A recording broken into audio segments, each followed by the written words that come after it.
زنده شدن بعد از مردن برادران خیلی عزیز و خیلی گرامی یکی از رکنهای اساسی در دین اسلام به شمار می رود که امروز متاسفانه بسیاری از تاجیکان ما و شما با سبب باور نکردن زنده شدن بعد از مردن ایمان خود از دست می دهند که انسانی که اگر انکار کننده زنده شدن بعد از مردن باشد این با نص قرآنی و با احادیث و با اجماع امت و دین ندارد و یک کافر میگویند. هر کسی که اگر انکار کننده زنده شدن بعد از مردن باشد. لیکن وقتی من حجت برای شما میارم همه حجت های ما آیت های قرآن است و احادیث های رسول اکرم صلی الله علیه و سلم است.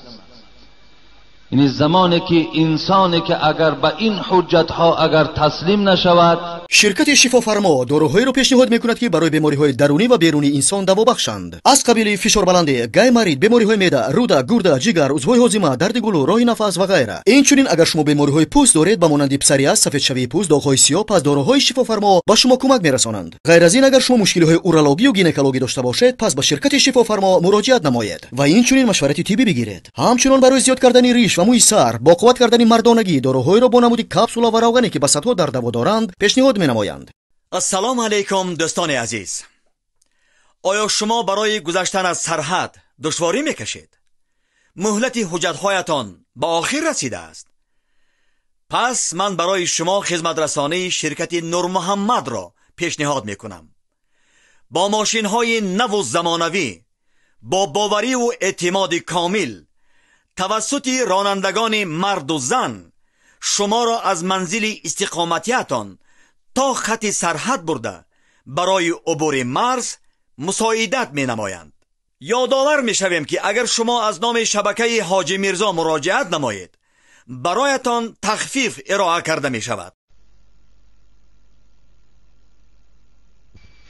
ان الحمد لله نحمده ونستعينه ونستغفره ونعوذ بالله من شرور أنفسنا وسيئات أعمالنا من يهده الله فلا مضل له ومن يضلل فلا هادي له أشهد أن لا إله إلا الله وحده لا شريك له وأشهد أن محمدا عبده ورسوله اللهم صل على محمد وعلى آل محمد اللهم إني أعوذ بك من العجز والكسل والبخل والحرم وعذاب القبر اللهم آت نفسي تقواها وزكيها أنت خير من زكاها أنت وليها ومولاها اللهم إني أعوذ بك من علم لا ينفع ومن قلب لا يخشع ومن بطن لا تشبع ومن دعاء لا يستجاب لها رواه مسلم.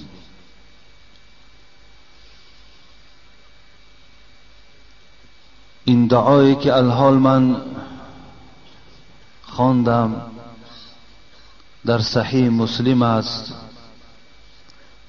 راوی این حدیث زید ابن ارقمه است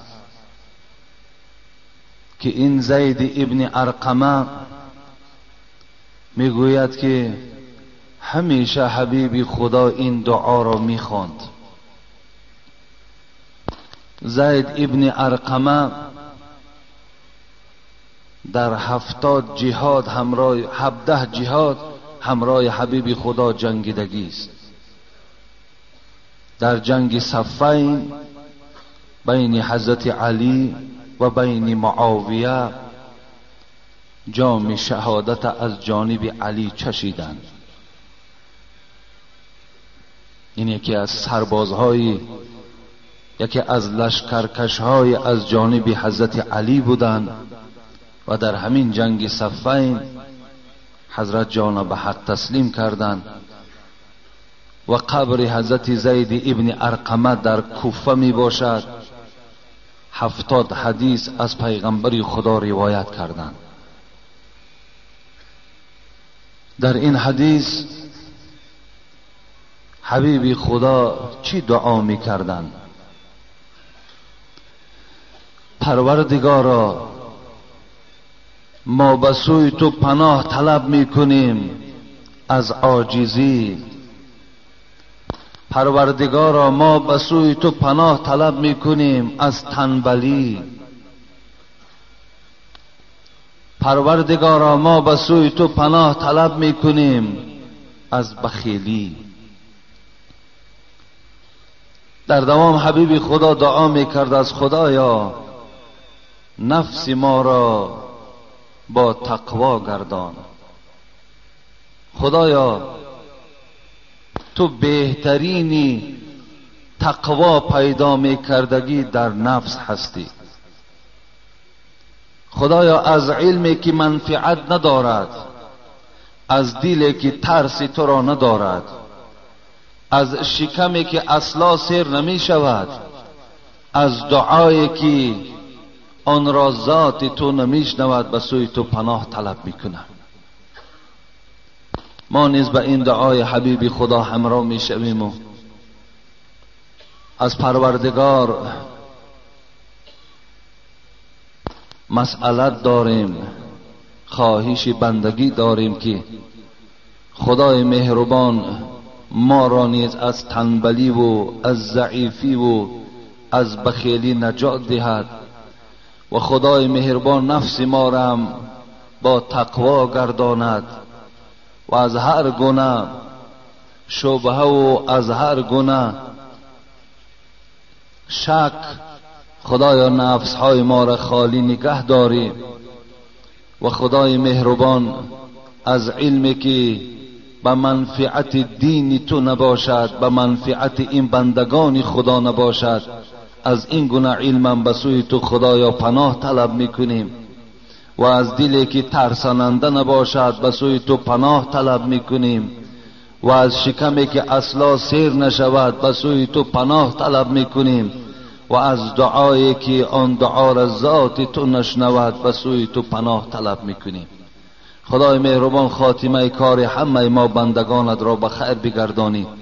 گذشتگان این جمعیت ما را خدایا رحمت و مغفرت بگردانی و خدایا همه بیماری هایی که در این جمعیت است خدایا شفای کامل و شفای عاجل نصیب بگردانی و خدایا صلح و یکدیگر فهمی را و آرامی را همیشه در این دولت تاجیکان خدایا نگه داری و سرور دولتم که برای بهبودی این سرزمین تاجیکستان سعی کوشش ها و خدمت ها دارد.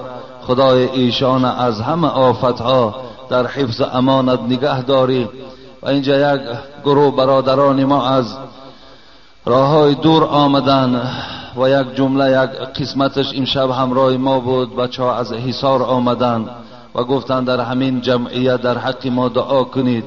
خدای ایشان هم در هر قدمشان حسنات و سیئاتشون خداوند همشان نابود بگرداند. آمین و رب العالمین.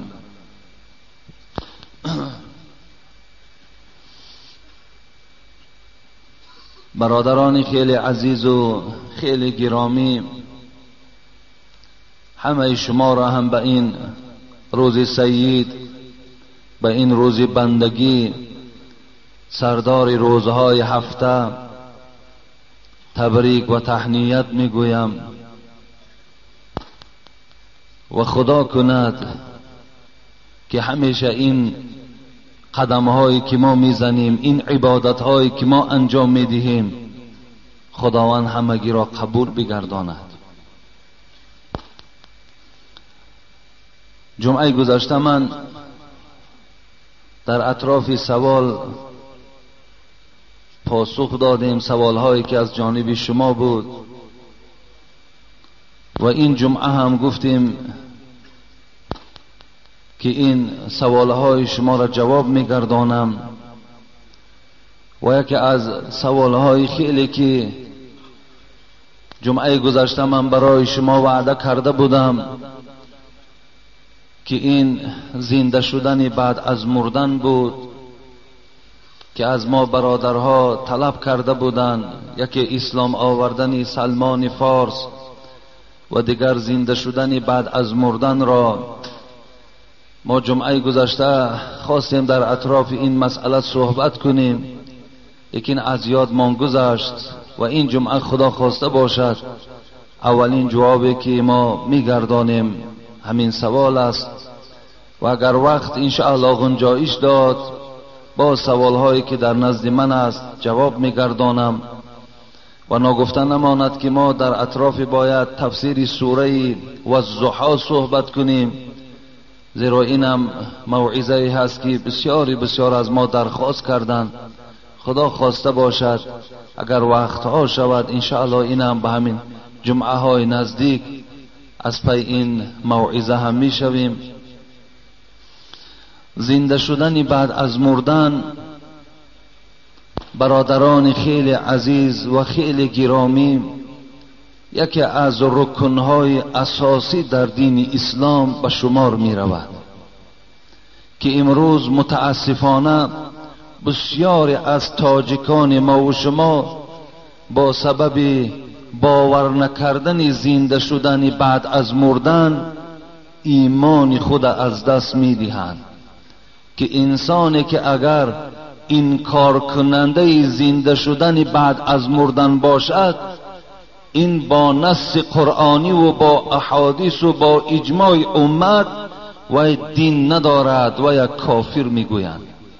هر کسی که اگر انکار کننده زنده شدن بعد از مردن باشد. لیکن وقتی من حجت برای شما میارم، همه حجت های ما آیت های قرآن است و احادیث های رسول اکرم صلی الله علیه و سلم است. این زمانی که انسانی که اگر به این حجت ها اگر تسلیم نشود، پس من در اینجا همون دو مصرع شعری که حضرت سعدی میگوید: آن کس که به قرآن و خبر زو نرهی، آن است جوابش که جوابش ندهی. آن کس که به قرآن و خبر زو نرهی.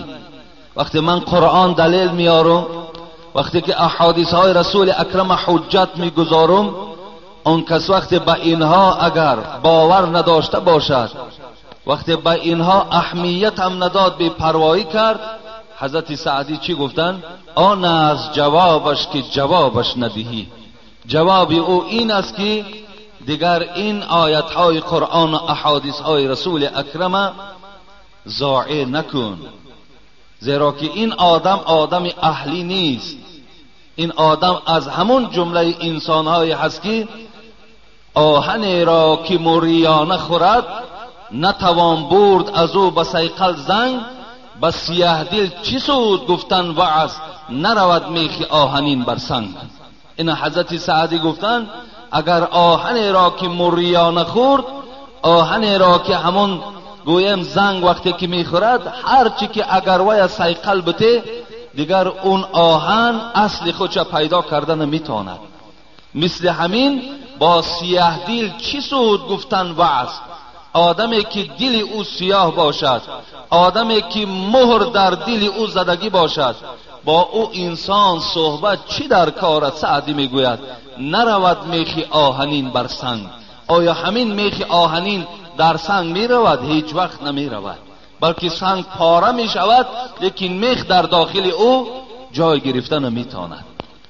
از این خاطر اگر ما میبینیم که با آیت های قرآن با احادیث های رسول اکرم از این طایفه ها نجات نیافتیم و اینها را قانع گرداندن نتوانستیم و اینها باوری به قرآن و باوری با سخنهای حبیب او محمد که نداشته باشد، پس اینجا ما سکوت برای خود اختیار میکنیم، زیرا که یگانه حجت آدم مسلمان این قرآن است، حجت ما و شما این احادیث های رسول اکرم صلی الله علیه و سلم است.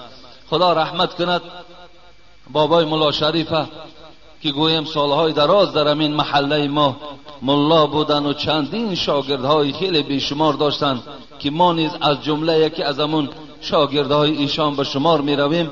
از پیش همون حضرت وقتی که هر مصرعهای شعری را که می گفت ما قلمها در دست و در همون دفترهای خود می نویساندیم.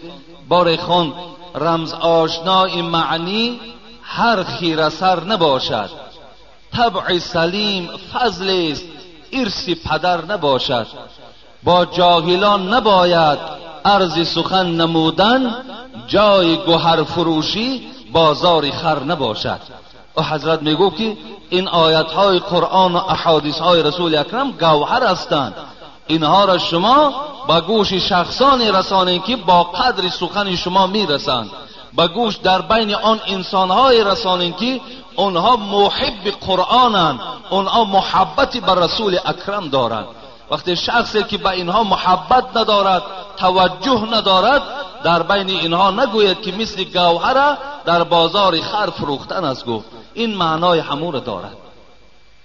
پیش نااهلان چی حاصل ذکر پردانی کمال، دانه گوهر چی ریزی مرغ ارزنخوار را. کمالم خدا رحمتش کند.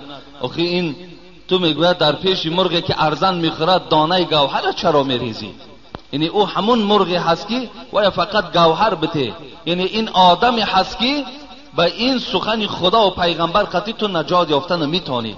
به این خاطر سخن و مجلس و ساعت و عمر تا در نزد این آدم ضایع نگردان گفتن، تا زمانی که دعا کن که خدا هدایتش کند، تا زمانی که وای خودش را شناسد.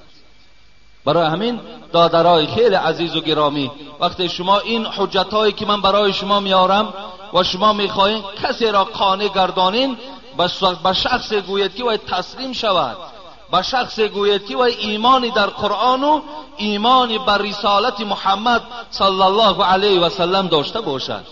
وقتی وای با اینها که ایمان و باوری نداشته باشد و دشمن اینها که باشد، پس سخنهاتون ضایع نکنید، حتی همنشینی به اینها نشوید، زیرا که خدا رحمت کند حبیب خدا هم در حدیثهای مبارک میگوید و شاعرای ما و شما که با عادی‌تر و ساده‌تر میگویند. و حضرت بیدل چی میگوید؟ صالحان از تینت کج تینتان کج میشوند، کفش گردد ز اختلاط پای کج ناچار کج. بیدل میگوید اگر شما مردمی میگوید خوب و آدمی نیک و آدمی که باوری دارین به زنده شدن بعد از مردن، اگر شما مدت‌های دراز با این گونه طایفه‌ای که ایمان ندارن باوری ندارن با اونها که همنشین شدین، عاقبت مثل اونها میشوین. بین صالحان از تینت کج تینتان کج میشوند. آدمی صالح اگر با آدمی کج با آدمی نادرست همنشین باشد، عاقبت مثل وی کج میشود. حتی یک مثال آورده است، کفش گردد ز اختلاط پای کج ناچار کج. ببین میگه پات اگر کجله باشد، همین پاهایی که ما و شما داریم، توفلی هایی که از مگزین میخریم اونا راستن، لیکن در یک مدت اندک وقتی در پای کج که وای جای میکنن، عاقبت همین توفلی هم کج میشود. وای چیزی راست بود، لیکن در پای کج که داخل شد، عاقبت وای کج میشود. همنشین با آدمی ناخوبم مثل ان همین است. اگر تو مثل همون توفلی اگر راستم که باشی، رفیقای ناخوب و به خدا داشته باشی، عاقبت بیماری اونها در تو تأثیر میکند. صاحب تفسیر حسینی خدا رحمتشون کند، اون حضرت میگوید با بدان کم نشین که صحبت بد گرچه پاکی تو را پلید کند، آفتاب برین بزرگ را پاره ابر ناپدید کند. ببین آفتاب با ابر وقتی همنشین می شود، یک پارچه ابر یک آفتاب کلان تا بالاش تاریک می گرداند، دنیا را تاریکستان می گرداند. از این خاطر ما با این گونه شخصا حتی که همون ساعت گویم لحظه های شیرین از حیات ما هم با اینها سپری نمی کنیم. باوری دارد، اعتقاد دارد، ما از قرآن و از احادیث های رسول اکرم با او صحبت میکنیم، لیکن نداشته باشد ما با آنها سکوت برای خود اختیار میکنیم و مخفیانه همچون یک بنده خدا دعا میکنیم که خدای مهربان و هدایت کند. خداوند گویم فهم و یک ذهن خوب خدای مهربان نصیب اون بنده بگرداند گفته در حقش دعا میکنیم. از جمله آن کسانی که انکاری به زنده شدن بعد از مردن داشتند یا باوری نداشتند، این ولید ابن مغیره بود، دیگر عدی ابن ربیعه بود، دیگر امیه ابن خلف بود. این سه دشمن سرسختی محمد صلی الله علیه و سلم از جمله شخصانی بودند که به زنده شدن بعد از مردن باوری نداشتند. ولید ابن مغیره،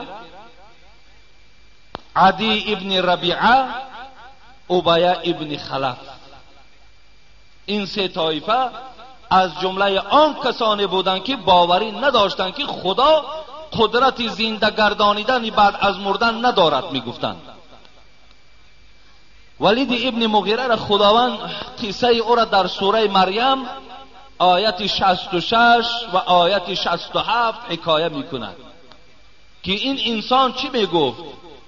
اعوذ بالله من الشیطان الرجیم و یقول الانسان اذا ما مت لسوف اخرج حیا اولا یذکر الانسان انا خلقناه من قبل ولم یک شیئا. صدق الله العظیم. مغیره چی گفت؟ دشمن سرسخت محمد صلی الله علیه و سلم چی گفت؟ و یقول الانسان، میگوید انسان. ابن عباس میگوید این انسانی که خدا در قرآن در این سوره مبارکه یاد میکند، مطلب از این انسان این کافر است، این ولید ابن مغیره است که وای چی میگفت؟ اذا ما مت لسوف اخرج حیا، اگر وقتی که ما از دنیا میگذریم، وقتی ما را برده در قبر جای میکنند، از بین 100 سال و 200 سال میگذرد، استخوان‌های ما به خاک مبدل می شود، آیا همین گرد پروردگار زنده می کند؟ ولید ابن مغیره در این شک داشت، در این شبهه داشت، در این باوری نداشت، گفت زنده بگرداند. در جوابش پروردگار چی گفت؟ اولا یذکر الانسان انا خلقناه من قبل ولم یک شیئا. پروردگار گفت انسان هایی که شما شبهه و شک دارین، انسان هایی که به زنده شدن بعد از مردن باوری ندارین، اقلا از حیاتتان 10 دقیقه او را جدا کنین و نشسته یک فکر کنید. ببین اولا یذکر الانسان انا خلقناه من قبل ولم یک شیئا. خدا میگوید اندک دقیقه، یک 5 دقیقه یا 10 دقیقه با همون عقل که تو را خدا داده است، با همون کم تفکر کن، پیش از آن که تو پیدا شدی تو چیزی نبودی. ولم یک شیئا، تو پیش فکر کن. خداوند میگوید تو الحال بودن خود فکر نکن، پوسیده شدن در قبر فکر نکن، بلکه پیش فکر کن تو در کجا بودی، خودت در کجا بودی، تو از کجا آمدی؟ آیا ما همون ذات نبودیم که تو را پیدا کردیم؟ پروردگار به انسانهایی که باوری در زنده شدن ندارند اینا چی گفت؟ برای تمام اونها برای عبرت این سخن روان کرد. میگذاریم در قصه عدی ابن ربیعه، سوره قیامت. عدی ابن ربیعه هم یکی از دشمنهای سرسخت رسول اکرم بود. وای چی گفت؟ ایحسب الانسان ان نجمع عظامه بلا قادرین علی ان نسوی بنانه. سوره قیامت پاره 29 از قرآن. این عدی ابن ربیعه بار نزد حبیب خدا آمد. گوی محمد قیامت کی می شود؟ این دشمن بود، این به خاطر مسخره کردن از پیغمبر خدا پرسید. گو قیامت فلان فلان، گو فلان می شود. قیامت در این چنین سوال و جواب می شود و دیگر. عدی که دشمن بود، باوری نداشت، نفرت داشت، چی گفت؟ گفت ای رسول اکرم، ای محمد، گفت وای رسول می گفت ای محمد اگر قیامت الحال آشکارا در چشم من نمایان کنی، من به پیغمبری تو ایمان ندارم. گفت من به پیغمبر بودن تو ایمان ندارم. گفت تو دروغ میگوی، تو جادوگر هستی. گفت این عدی ابن ربیعه گفتن. و چی گفت بعد این؟ چی گفت؟ ایحسب الانسان ان نجمع عظامه. چی گفت؟ انسان گمان میکند، پروردگار میگوید که آیا ما استخوان او را، عظم گفته استخوان میگن، آیا استخوانهای او را جمع کردن نمیتوانیم؟ ان نجمع عظامه. خدا چی گفت؟ بلا قادرین علی ان نسوی بنانه. قسم به عظمتیم، چنان قدرت و چنان توانایی دارم که تمام گردهای در آسمان پراکنده شده را جمع میکنم. گفت پروردگار حتی ناخنهای شما را برابر میکنم. ببین بنانه گفته ناخنها را در نظر دارد. حتی ببین گوشت، همه بدن ما گوشت است، فقط ما و شما یک گویم دیگر متریالی که در وجود ما است همین ناخن است، که همین ناخن، حتی همین ناخنهایی که در دنیا داشتین، همین ناخنهای شما را جمع میکنم. گفت پروردگار. این نسبتی کی گفت؟ نسبت عدی ابن ربیعه. این باید برای تمام مردم، گویا مردمی که باوری نداشتن، این سخنهای خدا باید که چی باشد؟ دلیل و حجت و برهان باشد. می آیم به قصه ابی ابن خلف. ابی ابن خلف که در سوره یاسین آخران گویا مبینه که از سوره یاسین میخونیم. اولم یر الانسان انا خلقنا من نطفه فاذا هو خصیم مبین وضرب لنا مثلا ونسي خلقه قال من يحيي العظام وهي رمیم. ابی ابن خلف شکار کرد. خداوند میگوید آیا انسان نظر نمی کند که ما از چی چیز او را آفریدیم؟ من نطفتین، از ضعیفترین چیز که وای نامش نطفه هست، آب منی هست، از همین چیزی ضعیفترین ما آدم چکار کردیم؟ پیدا کردیم. و هو خصیم مبین. این ابی ابن خلف باشد در جایی که درس گیرد، تسلیم در امر خدا شود، با پروردگارش مخاصمه دارد، با پروردگارش جنگ دارد، با پروردگارش باوری ندارد. آیا الله میگوید قدرت من مثل قدرت انسان است؟ نه، بلکه قدرت من از همه قدرت ها بالاست. و ضرب لنا مثلا و نسی خلقه. پروردگار میگوید ببین ابی ابن خلفه که با این ضعیفترین چیزی که من او را آفریدم که این نطفه هست، در عوض این که با من مخاصمه دارد، با من مثال میزند. مثال آورده ابی ابن خلف نزد پیغمبر خدا یک استخوانی 200 ساله بود، 300 ساله بود که قریب آرد شدگی بود، گرفت نزد حبیب خدا آمد، در دستش مالی دو پوف کرد، همه گردی در آسمان پرید. بعد چی گفت؟ گفت آیا همین خدا زنده میکنه؟ و ضرب لنا مثلا و نسی خلقه. خدا میگه حالان که ابی نسیه به معنای فراموش کردن، وای فراموش کرد از پیدایش خودش را که وای از کجا پیدا شد، پیدایش خودش فراموش کرده است. لیکن چیکار میکنند؟ مثال نزد خدا میزند که خدا همین گردهای در آسمان باز جمع میکند و حیات میبخشد. خداوند وقتی که این ابی ابن خلف این سخن که گفت، بر رسول اکرم چی گفت؟ قل یحییها الذی انشأها اول مره و هو بكل خلق علیم. بگو ای محمد صلی الله علیه و سلم، در جواب این بگو که انا همین خاکستری که تو الحال با دست خود مالیش دادی، او را پوف کردی و گردید و در آسمان پرید. انا همون پروردگاری که اولین بار انا همین خاک پیدا کرده بود، انا همون پروردگار باز انا همین گردها را جان میبخشد. ببین، قل یحییها الذی انشأها اول مره و هو بكل خلق علیم. الذي جعل لكم من الشجر الاخضر نارا فاذا انتم منه توقدون. پروردگار چی مثال میارد؟ میگوید ای انسان، شما در قدرت من تسلیم شوید.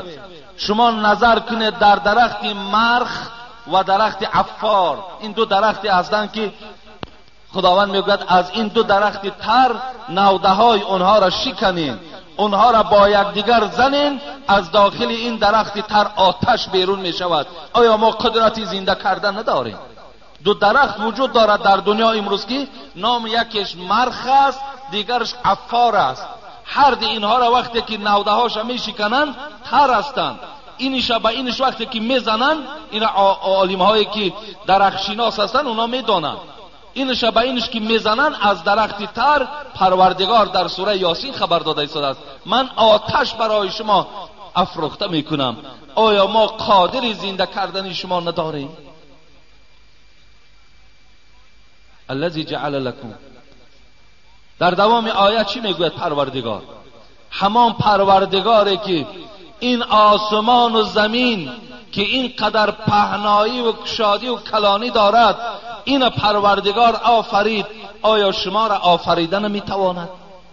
حالا که خداوند لخلق السماوات والارض اکبر من خلق الناس ولکن اکثر الناس لا یعلمون.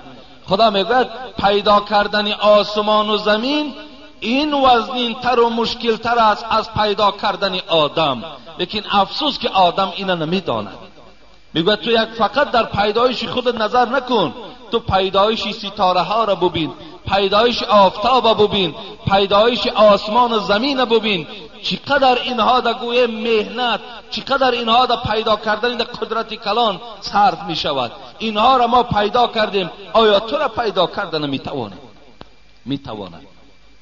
این جواب بود از پروردگار با زبان حبیبش و ابی ابن خلف.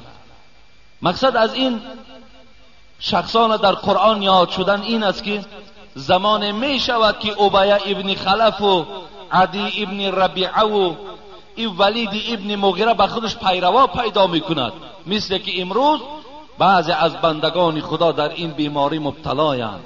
بعضی از بنده های خدا در زنده شدن بعد از مردن شک و شبهه دارند. این مثال ها را خداوند در قرآن خاصه برای همون آورد که یعنی این گونه طایفه ها از اول بودند.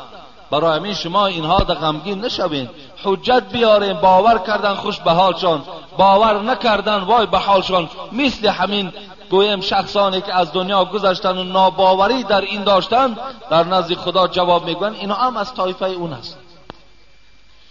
یکی از قصه های خیلی مشهور این قصه عزیر است، پیغمبر، و قصه حضرت ابراهیم است.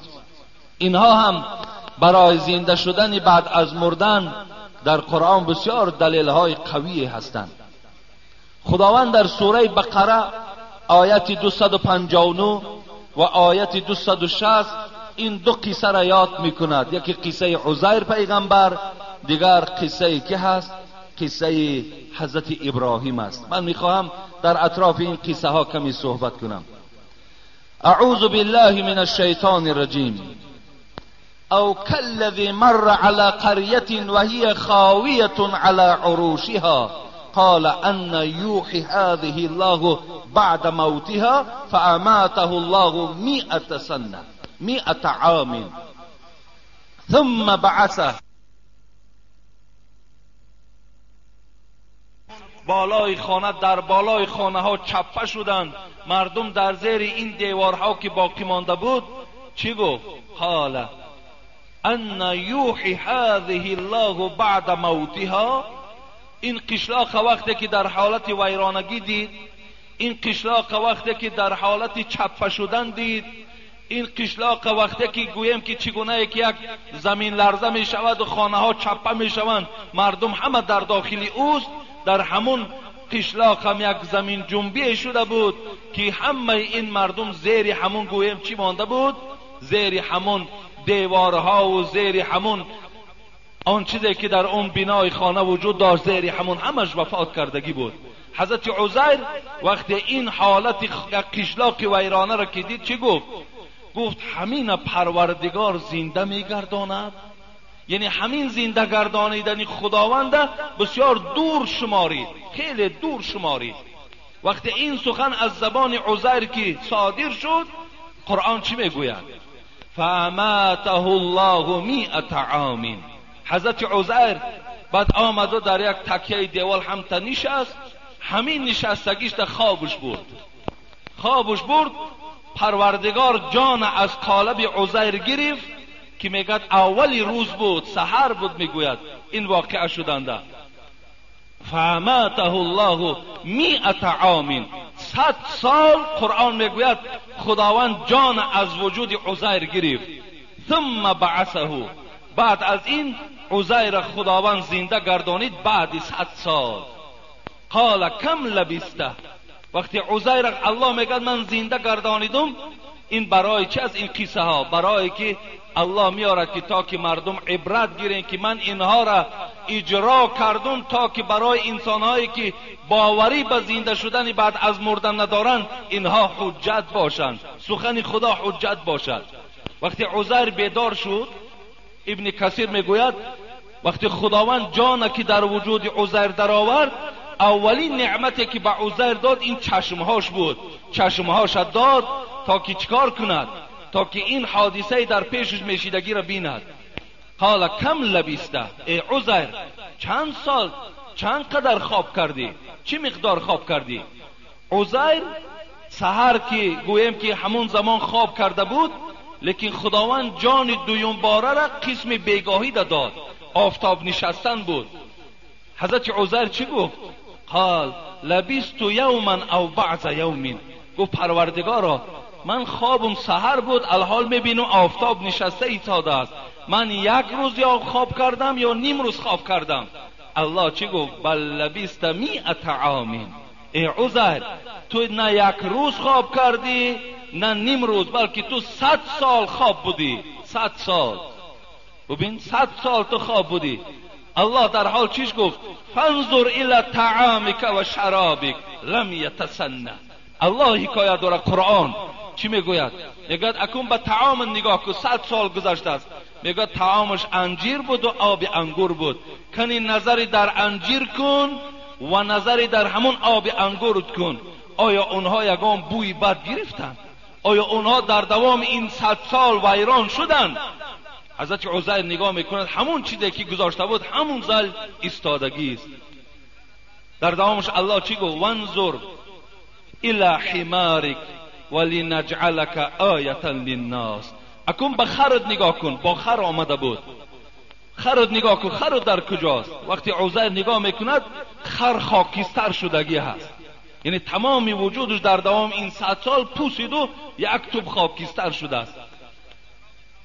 الله میگوید من چشم به عزیر دادیم. اکنون بعد چیش گفت؟ بعد گفت نظر کن، اکنون در گفت خر نگاه کن، گفت وانظر الی العظام کیف ننشزها ثم نکسوها لحما. اکنون جمع شدن گفت تماشا کن.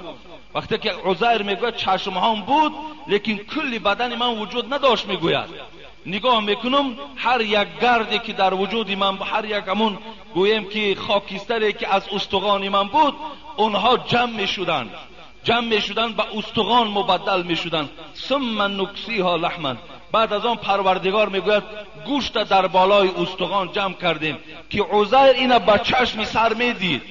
وقتی عزیر همون عزیر جوان شد که میگوید 100 سال گذشت، نبیرهاش حضرت عزیر پیر شدگی بودند. قصه دراز است، پیر شدگی بودند. میگوید حضرت عزیر خیست فلما تبین له قال اعلم ان الله بكل شیء قدیر.